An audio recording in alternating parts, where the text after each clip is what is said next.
Shalom semuanya, kembali lagi di channel YouTube saya, Adelson Galet.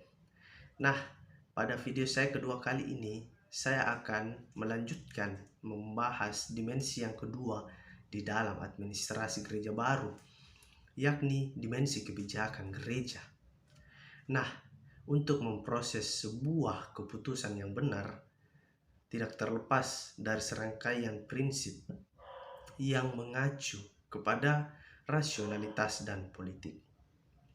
Maka, di dalam hal ini perlu adanya dimensi kebijakan, yakni pengambilan keputusan tentang apa yang harus dikerjakan dan menerapkan prinsip-prinsip manajemen untuk mengimplementasikan kebijakan gereja. Nah, manajemen adalah sebagai usaha dan cara di dalam pemanfaatan sumber daya manusia serta benda yang ada agar tercapai tujuan secara efektif dan efisien. Manajemen memiliki fungsi-fungsi di dalam perencanaan, pengorganisasian, pelaksanaan, dan pengawasan.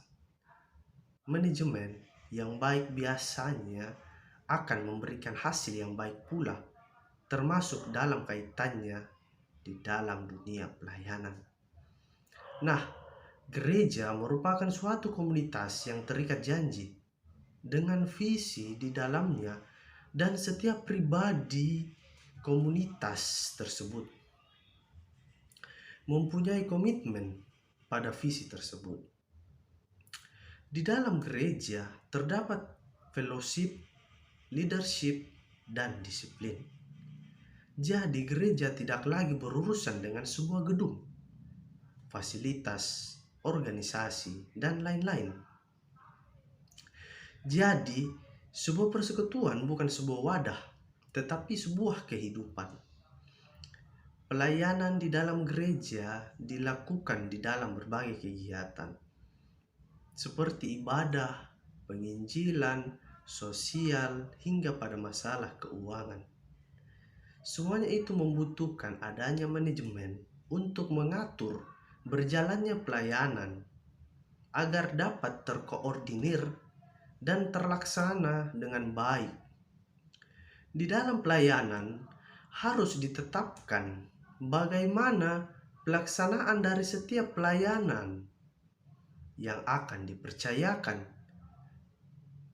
Nah, berlangsungnya pelayanan didukung dengan adanya administrasi yang merupakan bagian dari manajemen.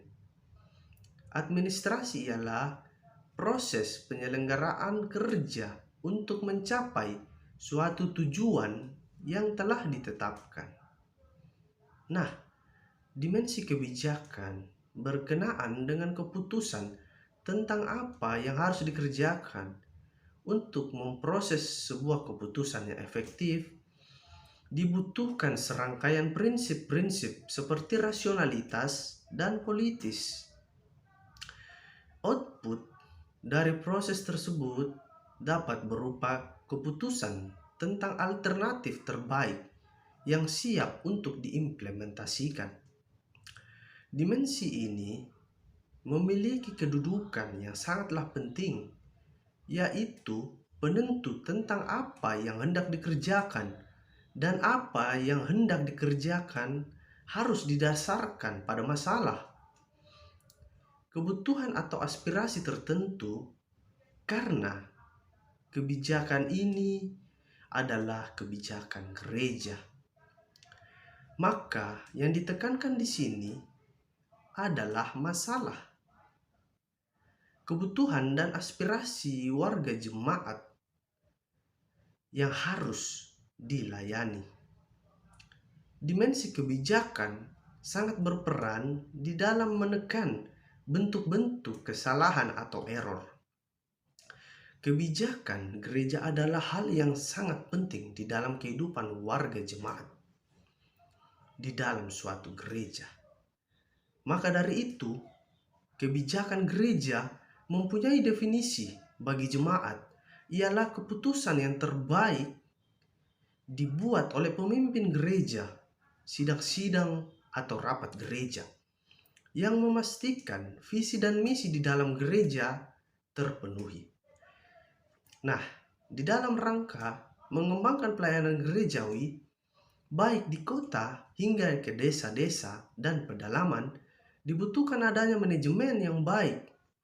Pemahaman manajemen tidak selalu bermakna birokrasi atau kekakuan akademis, melainkan sebuah cara untuk menempatkan setiap orang berfungsi sesuai karunia-Nya, sehingga dapat mengembangkan pelayanan yang ada. Maka kebijakan gereja ini sangat penting bagi suatu jemaat yang dapat membuat kebijakan untuk mengatur kita sebagai pemimpin gereja atau pemimpin jemaat agar dapat mengembangkan kebutuhan jasmani dan rohani warga jemaat. Nah, viewers, itu tadi pemaparan materi saya dimensi yang kedua di dalam administrasi gereja baru. Sekian dan terima kasih.